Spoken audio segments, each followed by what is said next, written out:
My iPad was never connected to the Wi-Fi in this apartment. So it just stopped working. So I'm going to start over. I hope that everybody comes back and sees that I am live again. Let me make sure. I mean, basically have to see. Yes, I am live. Okay. So I was talking about ketosis. Let me reintroduce myself and start over like I'm starting over. So I'm Amy Perrin. I'm highly involved in the carnivore community. I am um, a type 1 diabetic. It was for 55 years. I'm 71 years old. I was diagnosed at 16, and I've been doing nutritional experiments for many years. I've been a carnivore for 7, almost 8 years. It'll be 8 years in November. So my latest experiment is about ketosis. So let me put my glasses back on because I want to be able to see the hi Sandy. I wanted to be able to see the comments.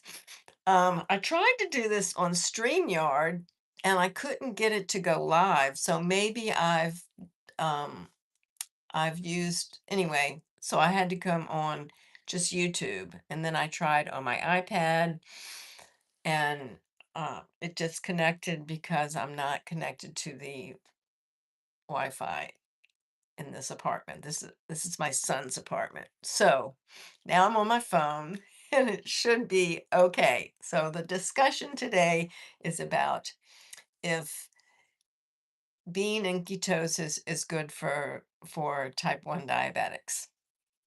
So I was starting to explain that the keto diet has been studied for over 100 years. It was used in started being used in about 1920 before um,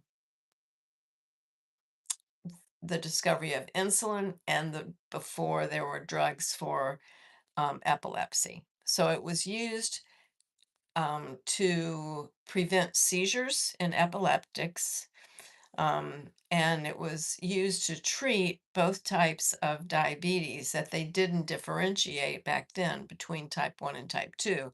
So if you had high blood sugar or high urine sugar, that's probably all they knew back then, that they would put you on a very low carb, high fat diet, um, or just meat.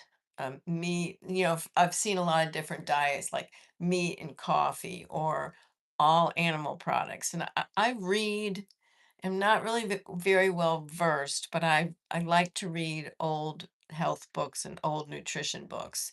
And it's all kind of jumbled up in my head, but I know I've read about that.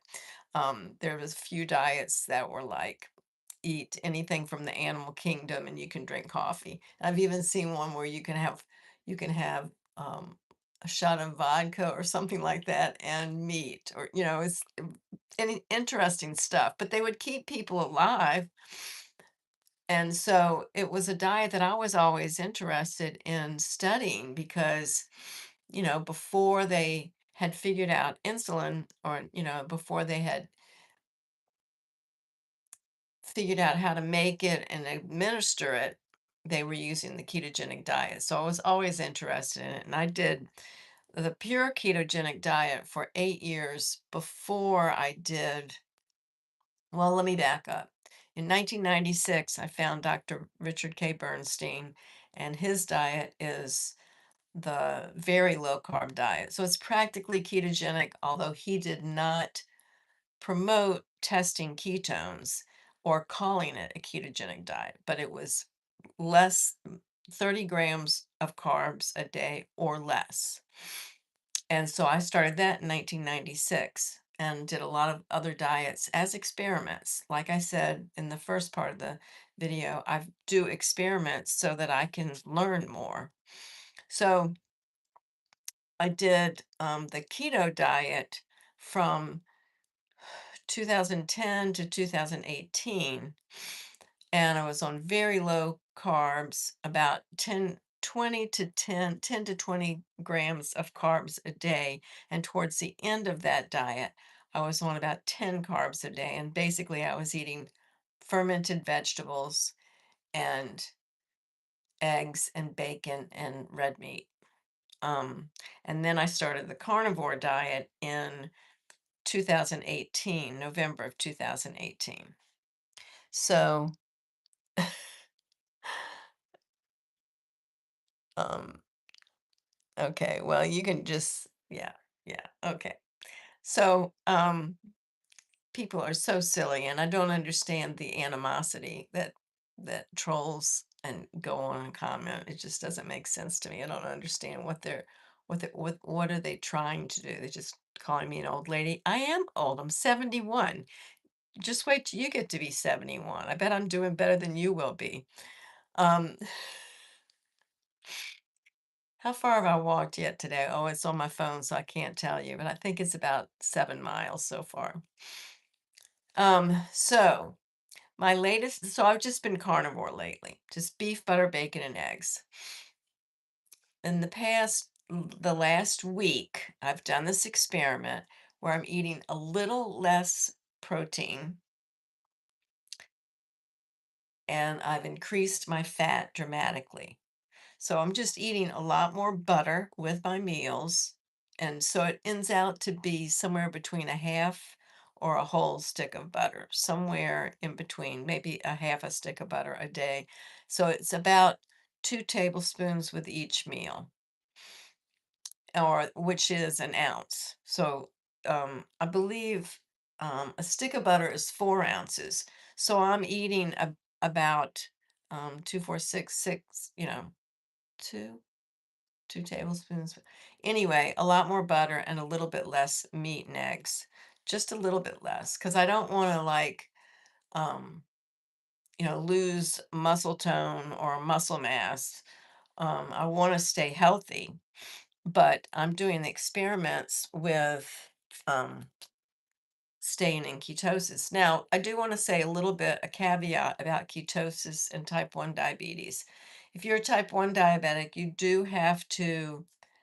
um, you have to keep your blood sugars very well controlled so they don't go too high, because if you have high blood sugars for too long, you can go into ketoacidosis. And that is very dangerous, and you can go into a coma and die. But ketoacidosis is like when your ketones are, above 10, like 10, 13, 14. They're very, very high. And so that's really dangerous. But we're talking about ketosis as in nutritional ketosis, which is like between 1 to 5 is healthy nutritional ketosis. And I'm going to test my ketones with my ketone meter. Now, a lot of carnivores have a keto mojo meter. I don't, because I've had this one for a really long time, way back when I was on the keto diet. It's called Precision Extra. And you have to get the test strips, and then you have to prick your finger and test your blood. So that's what I'm going to do now. So I'm going to see what is and I had I took myself out to eat for lunch. So I had a little bit more protein because I had steak and eggs. So I had a little bit more protein at lunch, but I did have a good amount of butter because I asked for butter and it was the real deal. It was really butter. But it was fun because I got to walk to, oh, thank you. Someone said my hair was beautiful. 1.4. And that's a healthy, good, it's not high nutritional ketosis, but it's okay.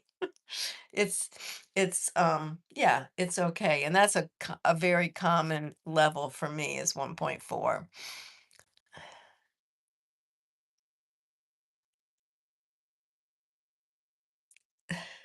Well, hello. Yes. Um just how do you live a life? Just try to be positive. Just try to see a good thing about everything, even if it looks negative, and just be determined and just decide you're going to be determined and look at the try to appreciate and look at stuff. But that's not what I'm talking about right now. But that's a good, maybe next week, next Friday when I come on, that would be a good thing to talk about because it can be difficult to have type 1 diabetes and be positive. So maybe I'll talk about that next week. But I want to continue about the ketosis. So, this new thing of eating a little less protein and much more fat has allowed me to take less insulin because my blood sugars don't go as high after a meal.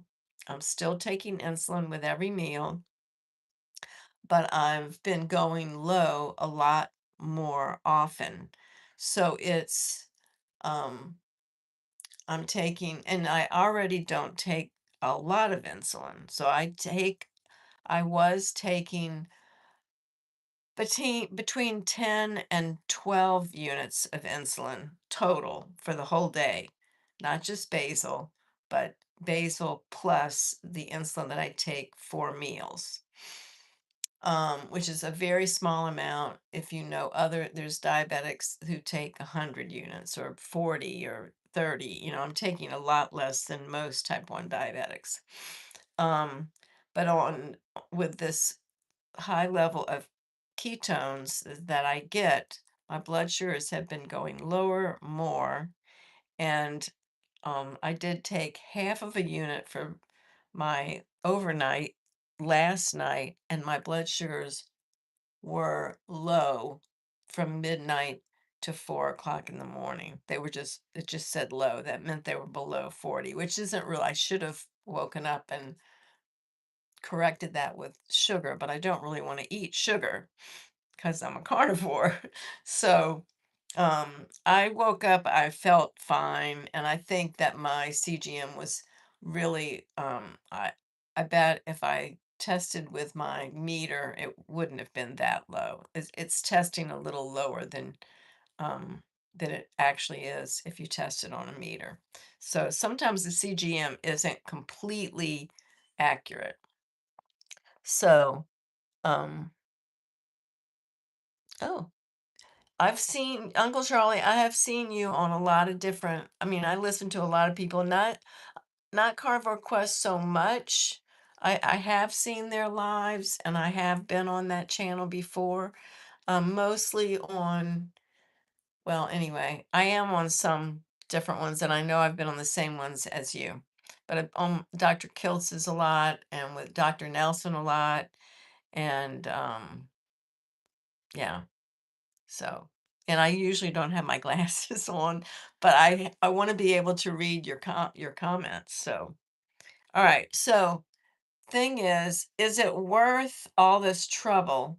One, to be a carnivore so that I can take less insulin, and two, make a point of eating very high fat carnivores so that I can be in nutritional ketosis so that I can take even less. So when I'm doing the higher fat with a little bit fewer um, proteins, I can take even less, like 8 to 9 and 9.5 units of insulin. So do you think it's worth it, all the trouble to do that?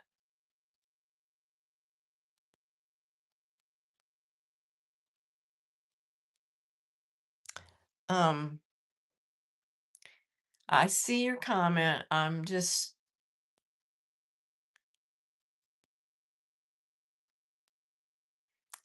yeah, go carnivore for one. That would help. Eat beef, butter, bacon, and eggs and totally get off. I'm answering this question. Any advice for a young person to deal with the ups and downs in life to overcome it? And I'm saying, yeah, go carnivore. I've I've heard and listen to testimonials on Dave Mack's channel, Zero Carb and or No Carb. I'm not sure. You just look up Dave Mack and listen to him interview other people that have had emotional upsets or mental illness and they've gone carnivore and they've gotten better. Eat beef, butter, bacon, and eggs and see if you feel better. And then try to look at things that you appreciate. But right now, I'm trying to talk about ketosis and if it's worth all the trouble to go. Now, the first day I did this, my ketones went up to 4.1, which was really awesome. And this afternoon, like I said, I went out and ate steak and eggs, and it wasn't a big steak, but it was probably a little bit more than I would have eaten if I was at home. And I probably would have eaten a little bit more butter too. So I'm kind of going to reset for this evening. But I only took 2 units for that meal, and my blood sugar has been really good all afternoon. So I fully expect this to get better and better and better. So, um, I don't expect it to like heal type 1 diabetes. I don't expect it to like help me get off of insulin completely, but I like taking less insulin, partly because um, if you have to take large doses of insulin, it can be dangerous. You can go very low if you don't estimate it correctly, and it's too much for what you needed. Then you could go low, you can actually pass out. Now, I've never passed out as a type 1 diabetic, and I've never had to go to the hospital for high blood sugar or low blood sugar. So, um, you know, right. So, anyway, this is a really cool experiment. Um, and it's interesting because when I started doing carnivore and I wanted to do social media about the carnivore diet and all that, I everybody knows me as like the type 1 diabetic carnivore. And sometimes I feel like I'm not taken seriously because I'm only looked at as a type 1 diabetic. Sometimes I would like to be known as, someone who has lived healthfully for many years by doing a whole lot of other cool things like walking 10 miles a day or being a carnivore or living a life of positivity or um, being an artist. I want to be known for other things or being old and still being active. Like I'm almost 72. I walk 10 miles a day. I work out every morning with body weight exercises. Um, I'm really healthy. I feel good. I have no aches and pains. And I want to be known as someone who is really healthy as they age. And I also, and one of the biggest reasons that I wanted to be carnivore was to prevent dementia. It's one of the things that people fear as they get older. It's like, am I going to get Alzheimer's? Am I going to get, it's like you never know, but you do. If you eat a diet high in animal fat, you're almost guaranteed to not get dementia. Last but not the least, bless me for growth and prosperity, Grandma. I mean, you're already blessed. If you're here, you have a job to do. So you are blessed if you are here. Yeah. Um, let's see. So I pretty much think that this was all I was going to talk about. I don't want it to be too long. I've been on for only 19 minutes. Oh my goodness. Well, I didn't really plan this that well. I had been thinking all week about what am I going to talk about? What am I going to talk about? And I'm at my son's house. I'm in New York. I'm walking in a different neighborhood. I usually live in Maine. My granddaughter is going to be arriving in the next couple of hours because I'm going to be keeping her this weekend. Um, so I wasn't sure what I was going to talk about today, but if anybody has any, the comments are better than they usually are in YouTube. This is awesome because usually they disappear. So that's cool. I can see them and they're nice and bright.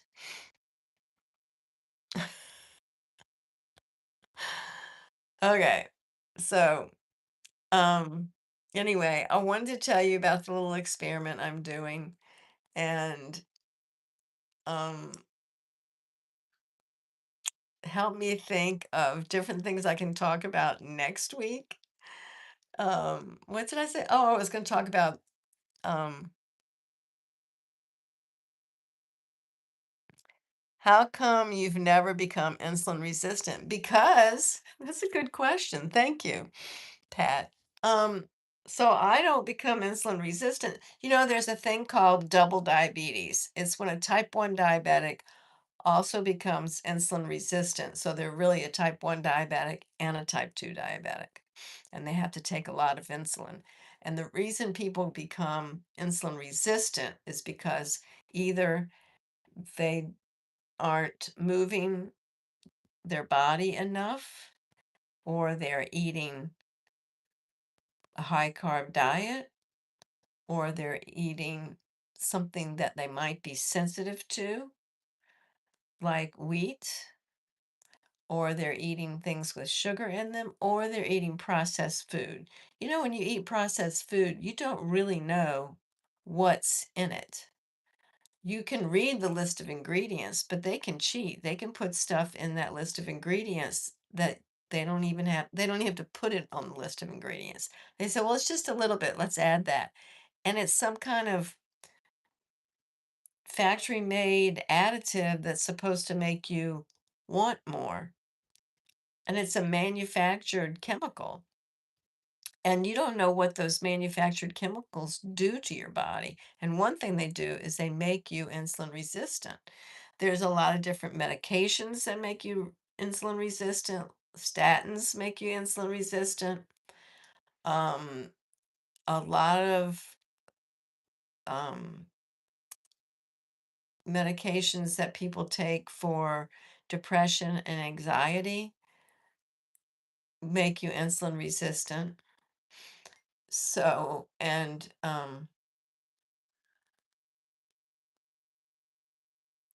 right. So I was just looking at a message that came from my son. So I've stayed active.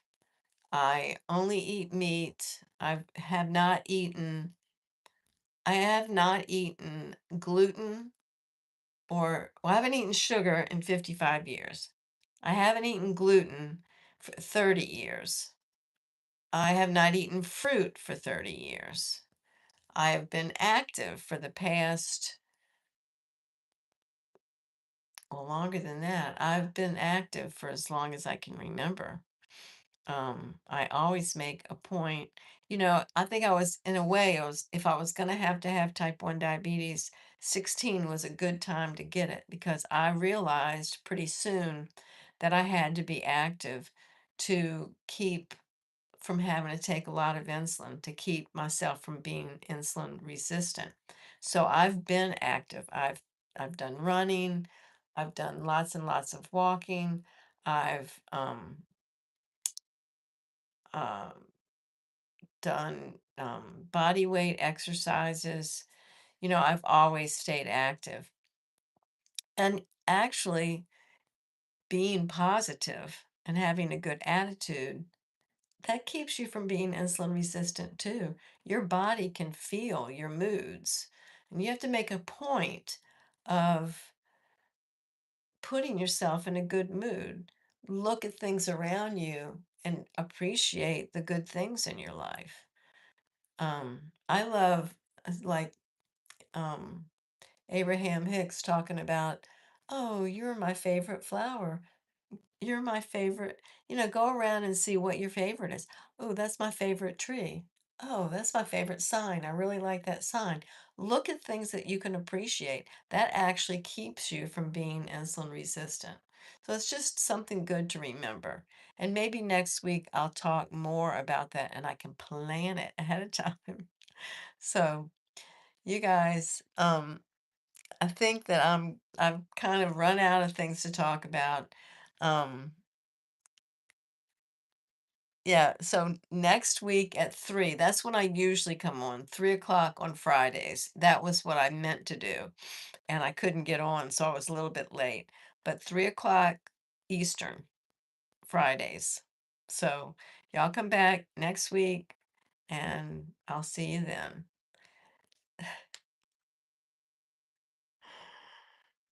Oh, thank you. Bye bye.